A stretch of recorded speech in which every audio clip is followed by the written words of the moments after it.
Hello everybody, today we will discuss about the mutual induction।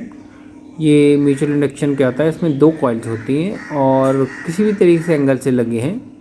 अगर zero angle से दोनों लगे हैं तो एक कॉइल में अगर करंट प्रोड्यूस हो रहा है, यानी कि एसी करंट चल रहा है, मूव कर रहा है, तो दूसरे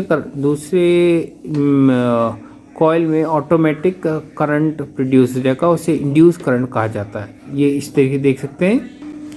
यहाँ आप देखेंगे, this is the phenomenon of producing the production of induce EMF यानी कि पोटेंशियल डेवलप हुआ in one of the coil due to the change in the current in the neighbouring coil. यहाँ आपको दो कॉइल नज़र आ रही है, एक प्राइमरी एक सेकेंडरी। ज़रूरी नहीं है कि दोनों में same he number of turns हो, ये भी हो सकता है इसमें ज़्यादा हो इसमें कम हो, ये भी हो सकता है इसमें कम हो इसमें ज़्यादा हो। ये डिपेंड करता है कौन सा हम कॉइल बना रहे हैं, चोक बना रहे हैं, ट्रांसफार्मर बना रहे हैं, स्टेप अप ट्रांसफार्मर या जो स्टेप डाउन ट्रांसफार्मर बना रहे हैं, उसके हिसाब से इसमें ये change coil number of turn change आती है। यहाँ ये एक साइड में इसमें करंट हम ऑटोमेटिक बैटरी से प्रोड्यूस कर रहे हैं। ये बैटरी से लगा ये किए कि इसे ऑन करते ही यहाँ इसमें करंट प्रोड्यूस होने लग जाएगा और करंट मूव करने लग जाएगा। जैसे ये डायरेक्शन है इसकी करंट की, और इधर चलने लगा। यहाँ रियोस्टेट लगा है जिससे हम करंट वेरिएट कर सकते हैं। इसके हिसाब से आपको यहाँ पर एक दूसरे में इंड्यूस करंट प्रोड्यूस होने लग जाएगा और ये गैल्वेनोमीटर से डिटेक्ट होगा। So mutual induction is directly proportional to the current which produce in another coil. When you illuminate this proportional sine M will come. ये फाई जो है मैग्नेटिक फ्लक्स है, ये डायरेक्टली प्रोपोर्शनल होता है करंट दूसरे कॉइल में जितना चल रहा है। इसको अगर हटाएं तो एम आई आ जाता है। ई एम एफ जो प्रोड्यूस होता है that will be minus D phi upon D T. M की वैल्यू हम इसमें रख देंगे जो मैंने M D I upon D T. इसकी यूनिट जो है वो यूनिट है हेनरी। ई एम एफ की प्रोड्यूस जो होती है वो हेनरी होती है। इसे हम डेरिवेशन इसका इस तरीके देख सकते हैं।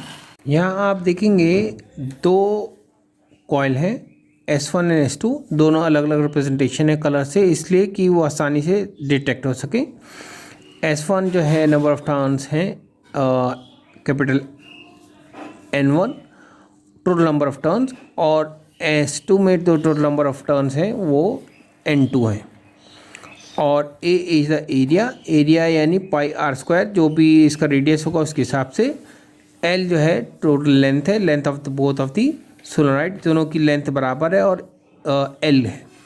यहाँ आप देखेंगे कि पर यूनिट लेंथ के हिसाब से अगर निकालना हो तो N1 is equal to capital N1 upon L, यानी नंबर ऑफ टर्न्स पर यूनिट लेंथ इन S1, और similarly with N2 the total number of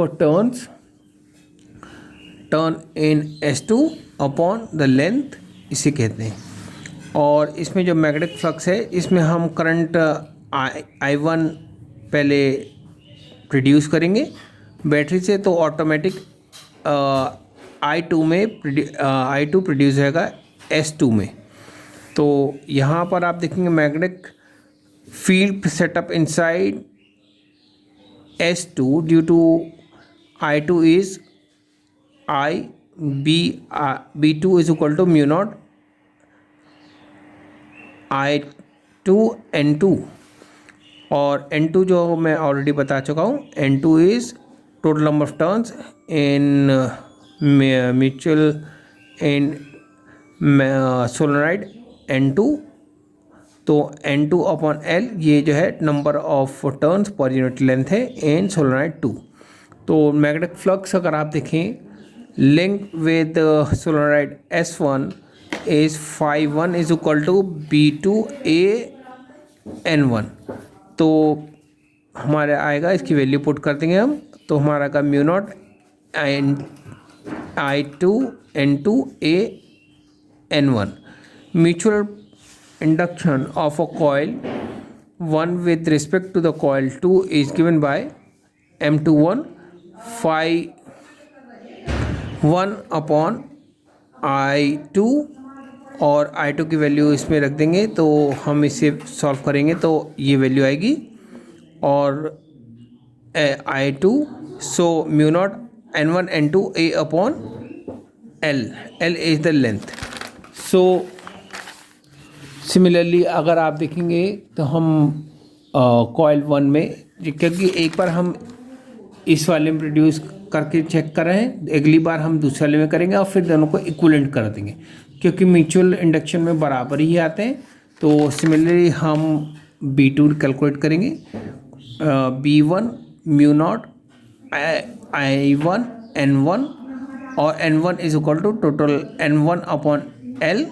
तो total flux length with the outer solenoid में जो आएगा φ2 is equal to B1 A N2, इसकी value put करेंगे। Mu naught I1 N1 A N2, तो अगर देखेंगे म्यू नॉट N1 N2 ये total number of turns in A I1 upon L। N1 N2 जो है number of turns in solenoid 1, number of solenoid 2 total, और current है, इसे हम कैलकुलेट करेंगे। तो that phi is equal to, अगर हम कैलकुलेट करेंगे M21 इज φ1 अपॉन I1, तो ये आएगा mu naught N1 N2 A upon L। क्योंकि दोनों ही म्यूचुअल इंडक्शन है और दोनों बराबर ही रहते हैं, तो इसके रखेंगे इक्विवेलेंट, तो हमारा ये आ जाएगा। इससे हमें ये पता चलता है कि सोलेनोइड जो है दैट मीन्स इक्विवेलेंट रखेंगे mu naught N1 N2 A L और A इज़ πr² रखेंगे। N1 is the number of turns पर unit length in solenoid 1 and N2 is the number of turns in solenoid 2. Thus, in mutual induction, the two coils is the property of the combination. यानी आप एक में magnetic field produce करते हैं, दूसरे में automatic produce हो जाता है, ये कॉम्बिनेशन है।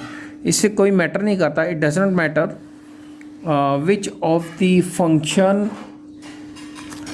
as the primary or the secondary in the coil. This is a fact and known as the reciprocity theorem. This is reciprocity theorem we called.